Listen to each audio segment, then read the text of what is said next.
ইহুদিদেরকে লক্ষ্য করে আল্লাহ পাক বলছেন, নিজেদের জাতির সেই সব লোকদের ঘটনা নিশ্চয়ই তোমাদের মনে আছে যারা নাকি শনিবার দিনের বিধানকে অমান্য করেছিল, মাছ খেয়েছিল। এই মৎস্য নিষিদ্ধ মৎস্য ভক্ষণ করার কারণে কতগুলো বান্দর হইল? 70,000। এই 70,000 লোকই কিন্তু মাছ খায় নাই। 3টা ভাগ হয়ে গিয়েছিল। কয়টা ভাগ হয়েছে? 3টি ভাগ হয়েছে বনি ইসরাইলের মধ্যে। এক ভাগে মৎস্য খেলো, খুব বুদ্ধি করে খেলো তারা। মানুষ তো বুদ্ধি দারুণ। তারা চিন্তা করলো শনিবারে মাছ যখন খাওয়া নিষেধ, তো শনিবারের দিন মাছ যখন আসবে কেনারায় একটা বেড়া দিয়ে রাখবে, এমন করে শনিবারে এসে ঢুকবে, বাইরে যেতে পারবে না। রবিবার দিন ওইটারে ধরিয়ে ধরিয়ে মজা করে খাবো। নিষিদ্ধ মৎস্য ভক্ষণ করলো, এই হলো এক শ্রেণী। 2 নম্বরে মাছ খায়ও নাই, নিষেধ করে নাই কাউকে। 3 নম্বরে মাছ খায় নাই, বরং আল্লাহর এই নিষিদ্ধ ব্যাপারটি জানাই দিয়েছে, খবরদার আল্লাহ নিষেধ করেছেন মৎস্য খেও না। তাহলে কয়টা ভাগ হলো? 3টি ভাগ। রব্বুল আলামিন ইহুদিদের মধ্য থেকে যারা নিষিদ্ধ মৎস্য, নিষিদ্ধ দিনে মৎস্য যারা ভক্ষণ করলো তাদেরকে, আর যারা মাছ খায় নাই, নিষেধ করে নাই, এই 2 শ্রেণীকে একত্রিত করে সবগুলারে গোষ্ঠী শুদ্ধা রাতারাতি বানর বানাইয়া দিলেন। তার অর্থ কি? এর দ্বারা বোঝা গেল হক কথা বলতে হবে। অন্যায় চুপ করে যদি সহ্য করেন, অন্যায় যে করে আর অন্যায় যে সহে, দুজনই কি? দুজনই সমান পাপী। আপনাকে নিষেধ করতে হবে, অন্যায়ের বিরুদ্ধে আপনাকে কথা বলতে হবে। লূত আলাইহিস সালামের জামানায় যখন জমিনটাকে উল্টে দেওয়ার জন্য অর্ডার হলো, তখন ফেরেশতা বলছিল, আয় আল্লাহ, এই জমিনে তো একটা লোক আছে যে 30 বছর পর্যন্ত তোমার ইবাদত করেছে, সেই লোকটারে তো সরাবার ব্যাপারে তুমি কিছু বললা না। আল্লাহ রাব্বুল আলামিন বললেন, জমিনটা উল্টায়া ওর মাথায় আগে রাখো, রে শুদ্ধা জমিনটারে উল্টায় দাও। কারণ গোটা জাতি যখন আমার সঙ্গে নাফরমানি করছে, আমার নবীর সঙ্গে নাফরমানি করতেছে, তখন এরা কথা বলে নাই। এই লোক নিজের ইবাদত নিয়ে ব্যস্ত ছিল, নিজেকে জাহান্নাম থেকে বাঁচাবার চেষ্টা করেছে। গোটা জাতি জাহান্নামে যায়, সেজন্য ভ্রুক্ষেপ করে নাই। হক কথা বলতেই হবে। হক যে বলবে না, হক থেকে যে চুপ থাকবে, সে হচ্ছে শয়তানুন আখরাস, বোবা শয়তান। রাসূলুল্লাহ হাদিসে বলেছেন, হক থেকে যে চুপ থাকে সেটা কি শয়তান? বোবা শয়তান। এখন আপনাকে বিপদ মুসিবত থেকে বাঁচার জন্য হকের দাওয়াত দিতে হবে, তা না হলে আল্লাহ পাক ক্ষমা করবেন না। না হক যখন সমাজে চলতে থাকে, হকের আওয়াজকে, একজনকে হলেও হকের আওয়াজ বুলন্দ করতে হবে। কোরআনে কারিমে রব্বুল আলামিন বলেন, ওয়াত্তাকু ফিতনাতান লা তুসিবান্নাল্লাযীনা যালামু মিনকুম খাসসা। সতর্ক থাকো, বেঁচে থাকো ওই সব বিপদ থেকে, মুসিবত থেকে, যেই বিপদ শুধুমাত্র বিপদের কারণ যারা, ওদের জন্যই নাজিল হবে না, বরং যারা সহ্য করে তাদের উপরও বিপদ আসবে। যারা বিপদের কারণ, গুনাহের কারণ, শুধু ওরাই ধ্বংস হবে না, যারা সহ্য করবে তাদেরকেও আযাবের মধ্যে নিপতিত হতে হবে। একটা দৃষ্টান্ত দিলে বুঝবেন। আপনার বাড়ির সামনে ড্রেনের ভিতরে বিড়াল মরে পড়েছে, কুকুর মরে পড়েছে, আপনি নাকে রুমাল দিয়ে যান, বাড়িওয়ালা ফালাইতেছে না, আপনিও ফালাবার চেষ্টা করতেছেন না। এখন এইটা পচে গলে দুর্গন্ধ হয়ে পরিবেশ নষ্ট করে দেবে। তখন এই মরা কুকুরটার দুর্গন্ধে শুধু বাড়িওয়ালাই অসুস্থ হবে না আশেপাশের লোকেরা অসুস্থ হবে? বলেন আপনারা, সবাই অসুস্থ হয়ে পড়বে। সুতরাং বাড়িওয়ালা যদি না ফেলায়, আপনার দায়িত্বে আপনাকে ফেলতে হবে। অন্যায় যেখানে উঠবে সেখানেই তাকে নির্মূল করতে হবে। এটা হলো উম্মতে মুহাম্মাদীর দায়িত্ব। আল্লাহ পাকের জন্য বলেছেন, ওয়ালতাকুম মিনকুম উম্মাতুন ইয়াদউনা ইলাল খায়র ويأمرون بالمعروف وينهون عن المنكر وأولئك هم المفلحون। তোমাদের মধ্যে এমন কিছু লোক থাকা দরকার যারা মানুষকে কল্যাণের দিকে ডাকবে এবং অকল্যাণ থেকে মানুষকে ফিরাবে, কল্যাণের দিকে ডাকবে, হকের দিকে ডাকবে, নেক কাজের দিকে ডাকবে, মানুষকে ভালো কাজের দিকে ডাকবে। এরকম কিছু লোক তোমাদের মধ্যে হয়ে যাওয়া উচিত, তৈরি হওয়া উচিত, যারা হকের দাওয়াত নিয়ে তারা সমাজে বেরোবে।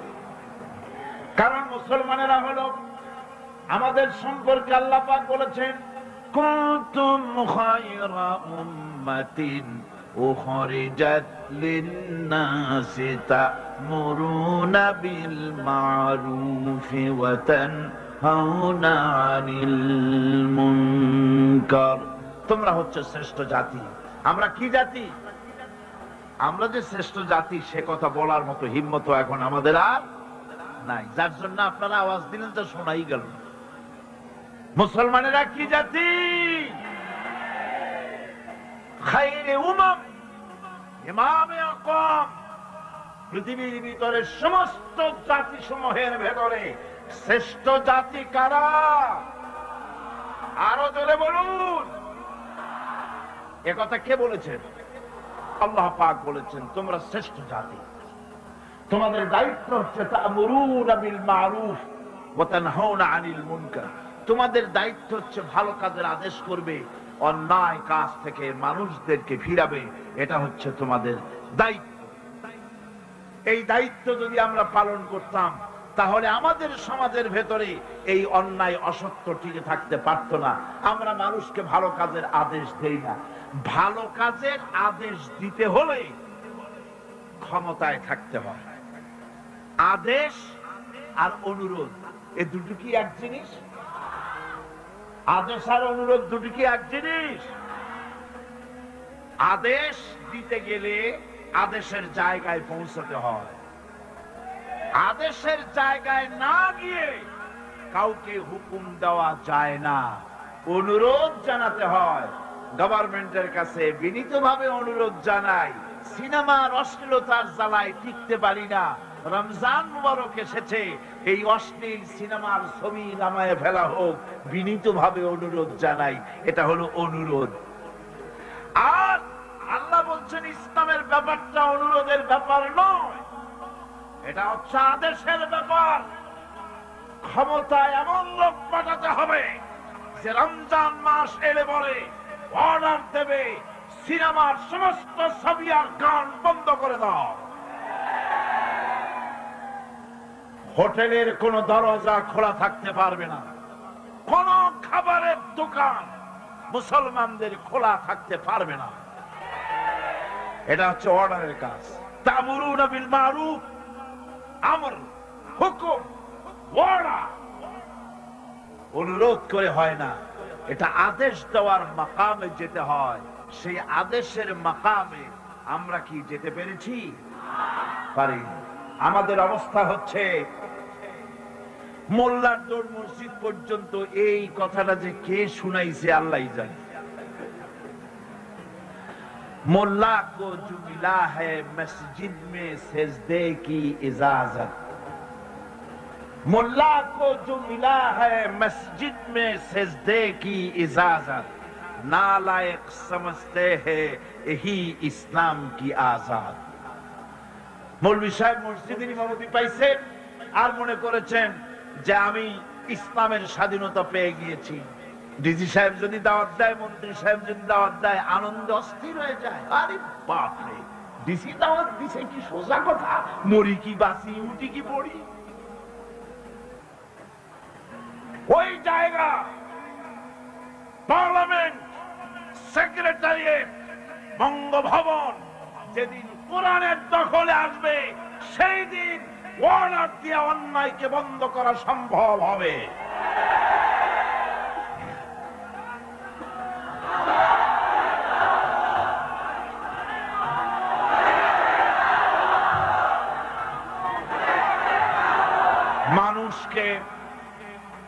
মানুষকে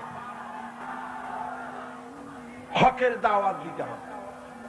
আল্লাহ রাব্বুল আলামিন বলেন, ওয়ামান আহসানু কাওলাম মিম্মান দাআ ইলাল্লাহি ওয়া আমিলা সালিহান ওয়া ক্বালা ইন্নানী মিনাল মুসলিমিন।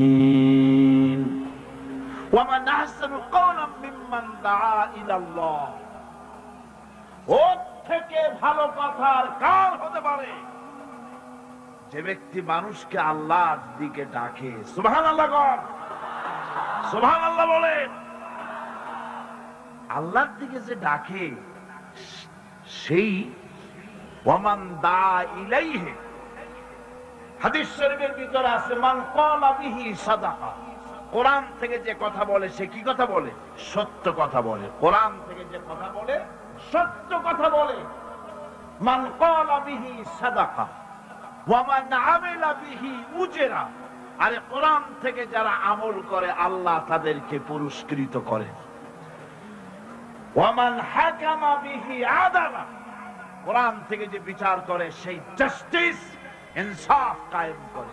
ওয়া মান দা ইলাইহি হুদিয়া ইলা সিরাতিল মুস্তাকিম, আর যারা কোরআনের দিকে দাওয়াত দেয় তাদের দাওয়াতই সহজ সরল দাওয়াত। আওলাদের রাসূল আপনাদের সামনে কোরআনের দাওয়াত দিলেন, কোরআনের পক্ষে কাজ করুন, সবাই হাত উঁচু করে আপনারা সমর্থন দিয়েছেন। আমরাও অপেক্ষা করব এই সমর্থন আপনারা কতদিন বজায় রাখতে পারে। আল্লাহ যেন তৌফিক দেন। জোরে বলেন আমিন, আরো জোরে বলেন আমিন। ওয়ামান আহসানু কাওলাম মিম্মান দা ইলাল্লাহ, ওর চাইতে ভালো কথা কার? যে মানুষকে আল্লাহর দিকে ডাকে। আমরা কার দিকে ডাকি? বিশ্বাস করুন, আমরা তো সমাজতন্ত্রের দিকে মানুষ ডাকি না। বলেন, আমরা কি সমাজতন্ত্রের দিকে মানুষ ডাকি? পুঁজিবাদের দিকে ডাকি, জাতীয়তাবাদের দিকে ডাকি, ধর্ম নিরপেক্ষ মতবাদের দিকে ডাকি। আমরা কার দিকে ডাকি? ধর্ম নিরপেক্ষ মতবাদ আল্লাহর তৈরি না মানুষের তৈরি? পুঁজিবাদ আল্লাহর না মানুষের? সমাজতন্ত্র আল্লাহর না মানুষের? জাতীয়তাবাদ আল্লাহর না মানুষের? আরে কোরআন কার? ইসলাম কার? সে আল্লাহ রাব্বুল আলামিনের দিকে আমরা ডাকি। আমরা আমার বাপের দিকে ডাকি না, মায়ের দিকে ডাকি না, দাদার দিকে ডাকি না, মন গড়া কথা বলি না। ওলামায়ে হক কথা বলে কোরআনের কথা। সুবহানাল্লাহ।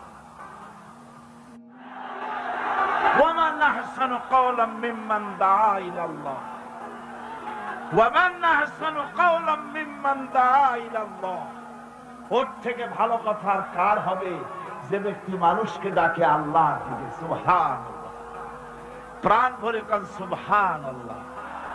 আমরা কোন নেতার দিকে মানুষকে ডাকি না। আল্লাহর কসম, আমরা কোন মানুষের পূজা করি না, কোন ব্যক্তির পূজা করি না, কোন নেতার পূজা করি না, কোন নেতার দিকে মানুষকে আকর্ষিত করি না।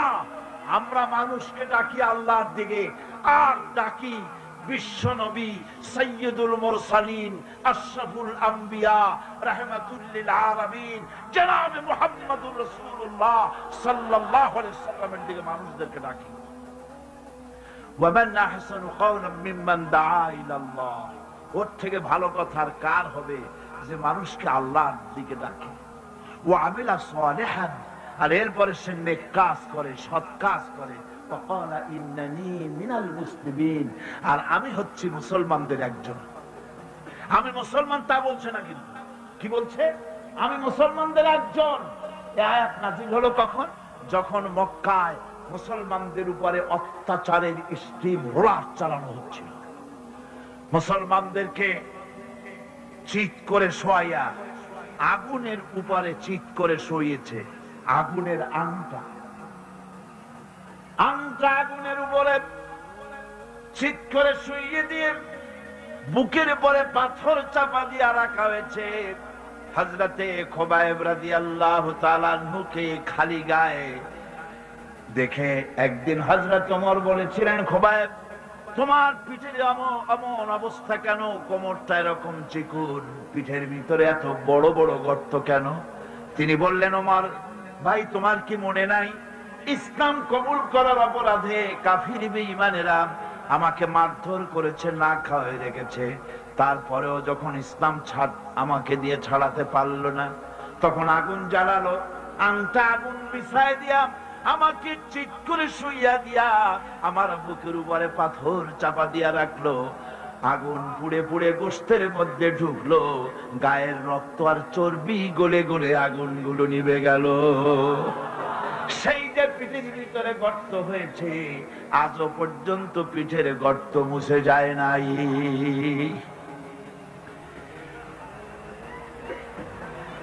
আল্লাহ পাক বলছেন, ওয়াকালা ইন্নানী মিনাল মুসলিমিন।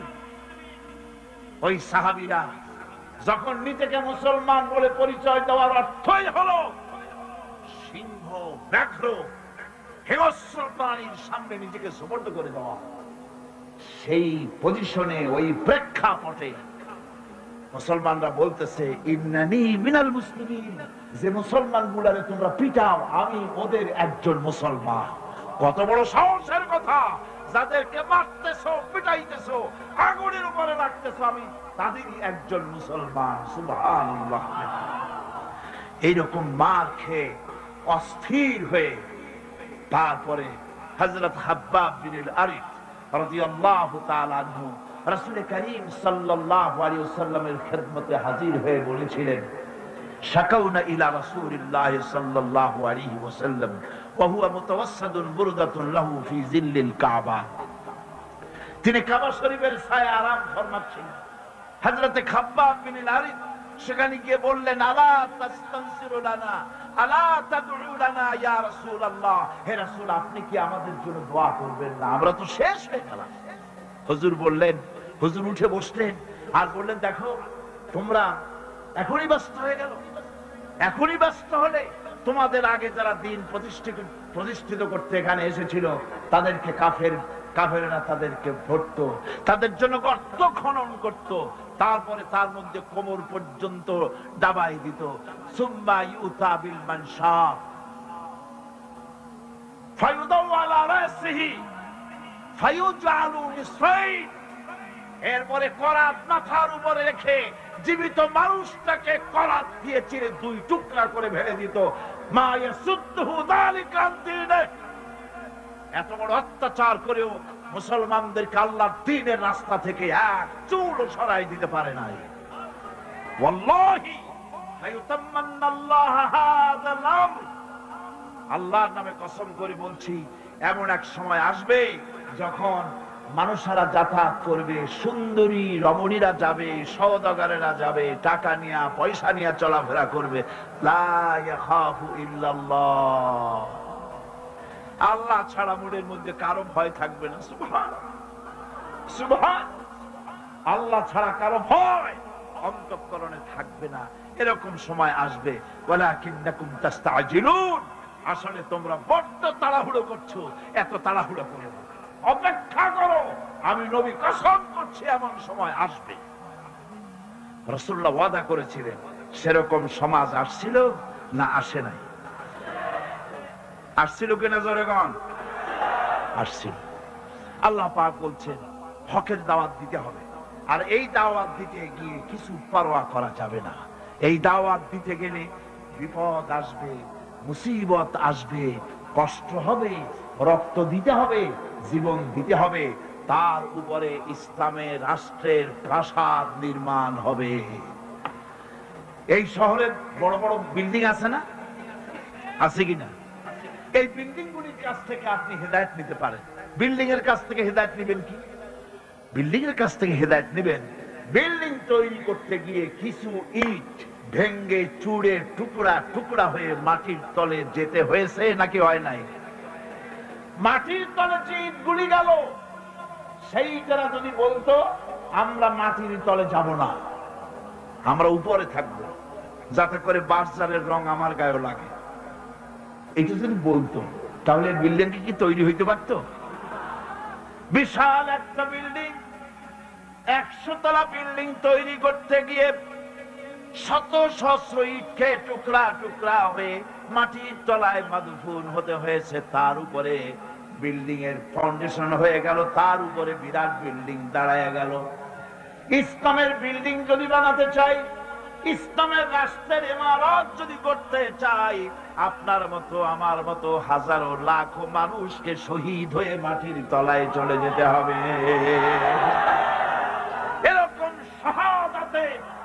শাহাদাতের উপরে ভিত্তি করে ইসলামের ইমারত গড়বে, নইলে হবে না। শাহাদাতের তামান্না দিলের মধ্যে থাকতে হবে। আছে আপনাদের শাহাদাতের তামান্না? আছে?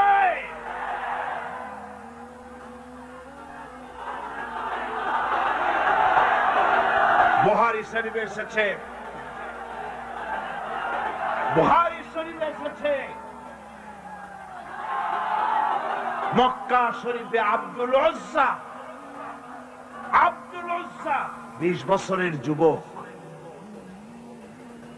20 বছরের যুবক ইসলাম কবুল করার জন্য পাগল, কিন্তু চাচা ইসলাম কবুল করে না বলে করতে পারছে না। চাচার অধীনে আছে, এতিম মানুষ, বাড়ি নাই, ঘর নাই।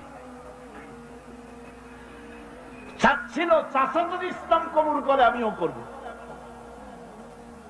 যখন নাকি রাসূলুল্লাহ হিজরত করলেন, আব্দুল উজ্জা বলতেছে, ও চাচা, মুহাম্মদুর রাসূলুল্লাহ সাল্লাল্লাহু আলাইহি ওয়াসাল্লাম আখিরি জামানার পয়গম্বর, এটা আপনি মানেন কিনা? চাচা বলছে, আমার তো তাই মনে হয়। তাহলে ইসলাম কবুল করবেন নাকি? তিনি বললেন, না, ইসলাম আমি কবুল করব না।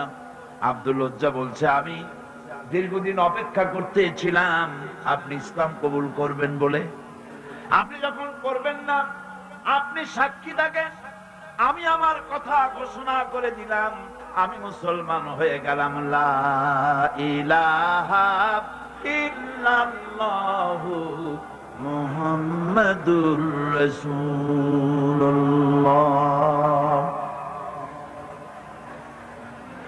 চাচা বলছে, এই কালেমা পড়ার অর্থ কি তুমি জানো? বলে, না, জানি না। এর অর্থ হচ্ছে, তোমাকে আমি যা দিয়েছি, বাড়ি ঘর টাকা পয়সা উট ঘোড়া সব আমাকে ফিরায় দাও। তিনি বললেন, সব তুমি নিয়ে নাও। চাচা বলছে, এটাই শেষ নয়, তোমার গায়ে যে জামা আছে, পরনে লুঙ্গি আছে, এটা আমার, এটাও দিতে হবে। গায়ের জামা পরনের কাপড়টাও খুলে দিয়ে দিলেন। কত চড়া দামে ইসলাম গ্রহণ করেছে, কত চড়া দাম। উলঙ্গ অবস্থায় মায়ের কাছে গিয়ে হাজির। 20 বছরের যুবককে উলঙ্গ দেখে মা 2 হাত দিয়ে চোখ ছেপে ধরেছে। বাবা, তোমার এই অবস্থা কেন? তিনি ঘটনা শোনালেন। মা বললেন, আমার কাছে কি চাও? ছেলে বলছে, মা, একটা কাপড় চোপড় কিচ্ছু একটা দাও, আমি মদিনাতুর রাসূল, মদিনায় চলে যেতে চাই, রাসূলুল্লাহর কাছে আমি যেতে চাই, আমি পাগল হয়ে গেছি, আমার একটু কাপড় দাও।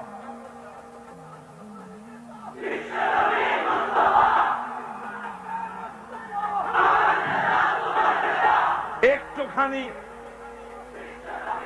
একটা ছেঁড়া কম্বল দেওয়া হলো। এই কম্বলটা দিয়ে তিনি পরলেন ঠিকই, কিন্তু হাঁটু ঢাকলো না। এই অবস্থায় বহু কষ্ট করে মদিনা মুনাওয়ারায় পৌঁছে গেলেন। রাসূলুল্লাহর সঙ্গে দেখা হলো।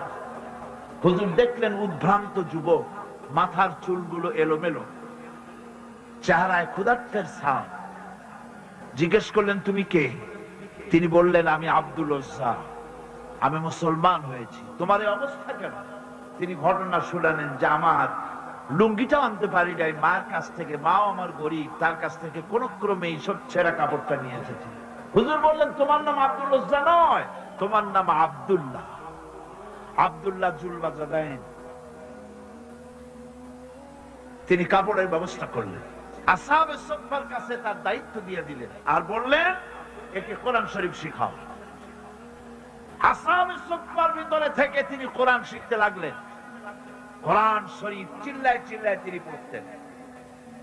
সাহাবায়ে কেরাম অভিযোগ করলেন, হে আল্লাহর রাসূল, আব্দুল্লাহ চিৎকারে আমাদের ঘুম নষ্ট হয়ে যায়, নামাজেও ডিস্টার্ব হয়, সে যখন এত চিৎকার দিয়ে তেলাওয়াত করে। নবীজি বললেন, সাহাবীরা, আব্দুল উজ্জার কোন ব্যাপারে বিরক্ত হয়েও না, তাকে বেশি করে চিল্লাইতে দাও, জোর করে তেলাওয়াত করতে দাও, কারণ তার ঈমান আনার পেছনে বড় দাম দিতে হয়েছে, বড় কষ্ট করে ঈমান এনেছে, পরনের লুঙ্গিটা পর্যন্ত আনতে পারে নাই, তাকে প্রাণ ভরে তেলাওয়াত করতে দাও। ইত্তাবসরে তাবুকের যুদ্ধের দামামা বেজে উঠল। আল্লাহর নবী চান্দা চাইলেন, যার কাছে যা আছে হাজির করো। মেয়ে লোকেরা গলার হাত দিল, নাকের ফুল দিল, কানের দুল দিল, টাকা পয়সা দিল, সোনা দানা দিল। স্তূপ হয়ে গিয়েছে হুজুরের সামনে। আল্লাহর নবী প্রশ্ন করলেন, সকলে তো দিলে, কিন্তু আমার আবু বকর কোথায়? হযরত আবু বকর রাদিয়াল্লাহু তাআলা আনহু একটা পিরালের আড়াল থেকে বেরোলেন, হাতে ছোট্ট একটা থলি হুজুরের হাতে উঠাই দিলেন। থলির মুখটা খুলে যখন ঢালা হলো, দেখা গেল তা থেকে কিছু কয়েকটা দিরহাম আর কিছু গম তা দিয়া পড়লো। হুজুর হযরত আবু বকরের দিকে তাকালেন, তাকিয়ে দেখেন হযরত আবু বকরের চোখের পানি দাড়ি ভিজে ভিজে পড়তেছে। নবীজি বললেন, ও আমার সাহাবীরা, আজকে তোমরা সবাই মিলে যা দান করেছো, এ সকল দানের তুলনায় আবু বকরের দান আল্লাহর দরবারে বেশি মর্যাদা হয়ে গেছে। সকলের মধ্যে প্রশ্ন জাগলো। এই প্রশ্ন নিরসন করার জন্য নবীজি প্রশ্ন করলেন, তুমি কত দিছো, কত রাখছো? প্রত্যেক সাহাবী বললেন, আমি এত দিয়েছি, বাড়ি এত আছে, অর্ধেক দিছি, অর্ধেক আছে, 12 আনা দিছি, 4 আনা। হযরত আবু বকর রাদিয়াল্লাহু তাআলা আনহুকে প্রশ্ন করা হলো, তুমি কি দিয়েছো, বাড়ি কত রেখে এসেছো? হযরত সিদ্দিক আকবর রাদিয়াল্লাহু তাআলা আনহু বলছেন, ইয়া রাসূলুল্লাহ, আল্লাহ পাকের কসম করে বলছি, আমি আবু বকরের ঘরে জাগতিক সম্পদ বলতে যা বুঝায় আল্লাহর নবীর কদম মোবারকে উৎসর্গ করে দিয়েছি। আমার ঘরে আল্লাহ তার রাসূল ছাড়া কোনো জিনিস আর বাকি নাই।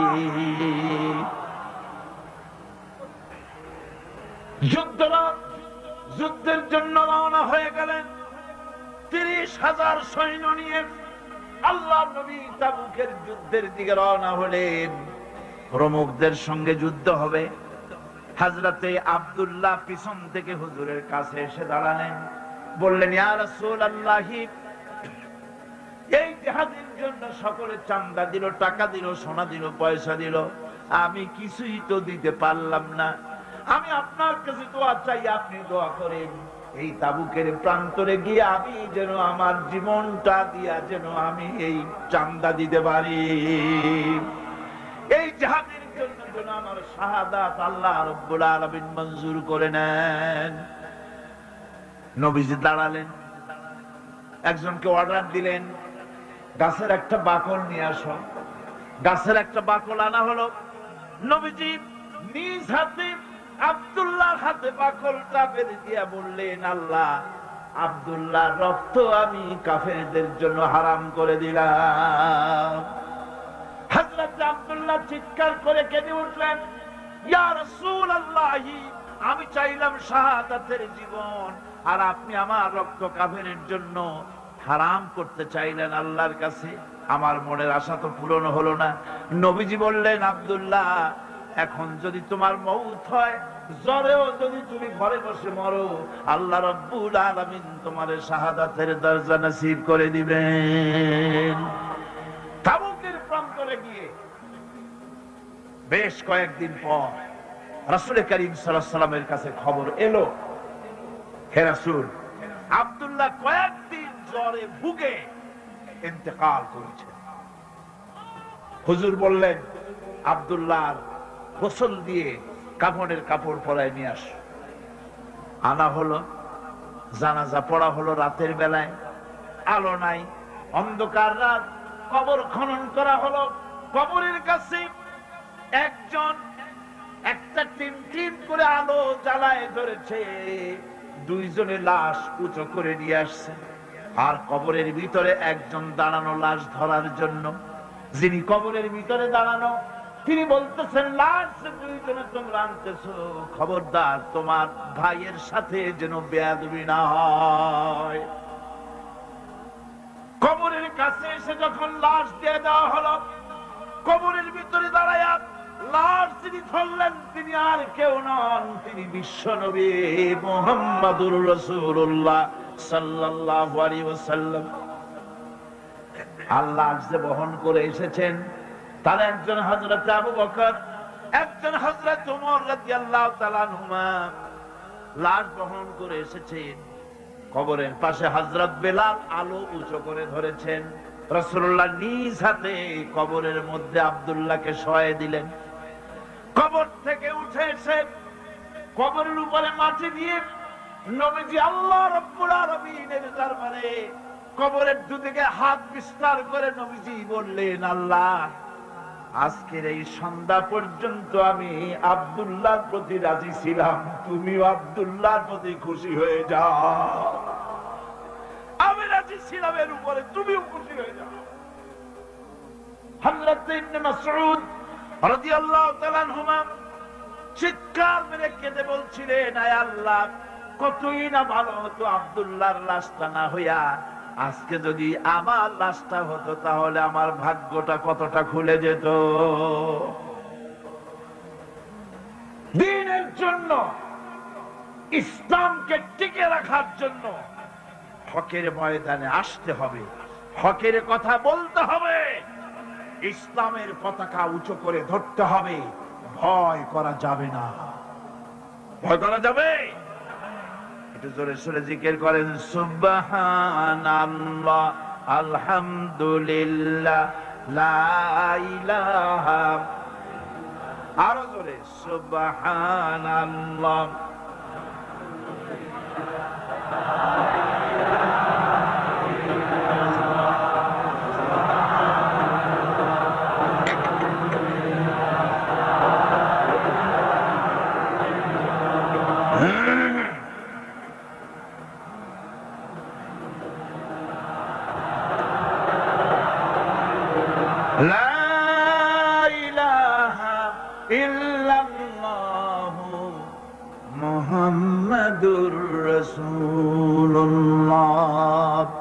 বন্ধুগণ, কোরআন শরীফের এই তাফসীরের মাহফিলে আমরা সব সময় হক কথা বলি, ঠিক কিনা?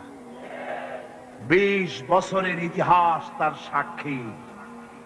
দেশি বিদেশি আন্তর্জাতিক দুনিয়া মুসলিম নির্যাতনের, মানবতা নির্যাতনের বিরুদ্ধে আমরা কোরআনের মাহফিল থেকে কথা বলে থাকি, ঠিক কিনা? আমি আগেই বলেছি, আক্ষরিক অর্থে এ মাহফিল কোন রাজনৈতিক দলের মাহফিল নয়, এটা কোরআনের মাহফিল। যারা বলেন কিসের মাহফিল? আর কোরআনের মাহফিল থেকে যদি হক কথা বলা না হয়, তাহলে হক কথা বলা হবে কোথায়, ঠিক কিনা?